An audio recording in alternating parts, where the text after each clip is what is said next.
Hidden Intentions, a darkly redeemed romance. Written by Scarlett Press. Narrated by Juliana Solo. Chapter 1. Hannah pulled another handful of clothes from the hamper, muttering to herself when she failed to find the elusive swimsuit. She dropped the dirty garments in a heap on the floor and strode to the doorway. Leaning her head out, she called, "Charles, do you know where my swimsuit is?" She waited almost a minute for him to answer. She was about to go into the kitchen to ask him again when he called back, "Why would I know?" "No reason," she muttered, while returning to the hamper to stuff all the clothes back in. "It's not like you ever do any of my laundry," she snorted. "Or your own, for that matter." Her hands stilled as she lifted one of Charles's white shirts from the floor. It wasn't the shirt that caught her attention, but rather the lipstick stain on the collar, a lurid pink shade she wouldn't be caught dead wearing. As she shifted the shirt, her hand brushed the pocket where she felt an object. She braced herself for the latest discovery of proof of her husband's philandering. Her stomach dipped as she reached cautiously into the pocket to see what caused the lump.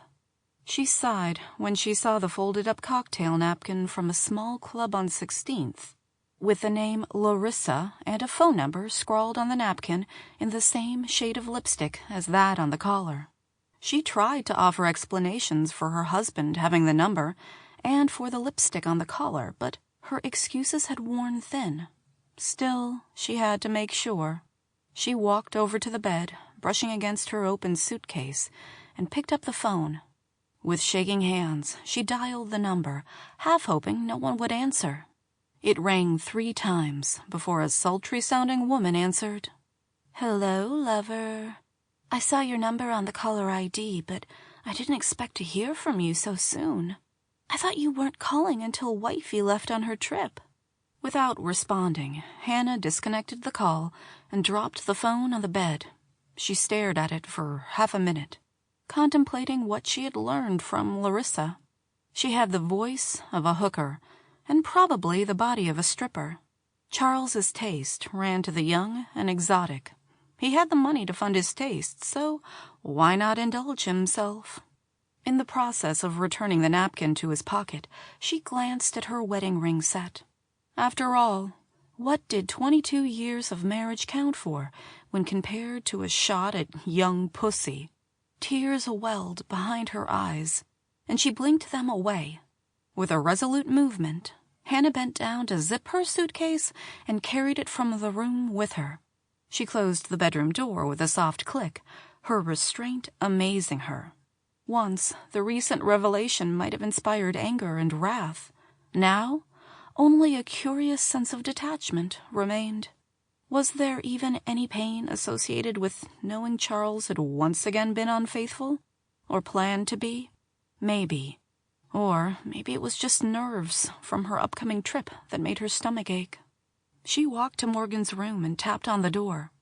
Loud music pounded from the room, and she wondered if her daughter would even hear her knock. She waited a second before knocking again, louder this time. "Morgan?" Seconds later, Morgan opened the door, looking annoyed. Even with her pout, Hannah was struck anew by her daughter's beauty. It seemed as though she couldn't go more than a week without realizing how beautiful her daughter had become. And knowing how thankful she was that Morgan had the chance to reach maturity. She blinked when she realized Morgan was staring at her impatiently. "Are you ready?" "Yeah." Morgan turned away to switch off the stereo and lifted a large case. "I guess." Hannah tried not to let her daughter's lack of enthusiasm hurt. Would she have been that eager to take a trip with her mother when she was home from college? Probably not. In any event, she hadn't had the opportunity. Her mother hadn't had the money, and her first summer off from college was the summer Hannah met Charles. She had spent every minute she could with him. "The taxi will be here soon." "Yeah." Morgan followed her down the hall to the kitchen, where Charles ate breakfast. As usual, the morning paper formed a barrier between him and his wife. He immediately lowered it when Morgan hovered near him. "We're leaving any minute now, Daddy."